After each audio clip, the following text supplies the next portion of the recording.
mathirila don ti thar tu en chim lo di ma ten tlai ni kale chung khoa no zara run hun len chu ayang sa a chang zau ta si rem thei si lo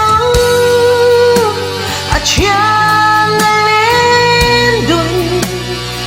en ching lo di nang nen hiani ariang min tiria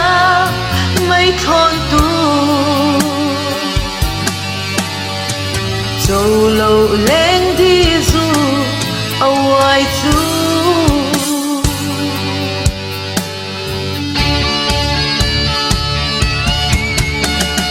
di zu ngai ka phur zo lo nang ching zo reng an om si lo thing lai ifan zo nge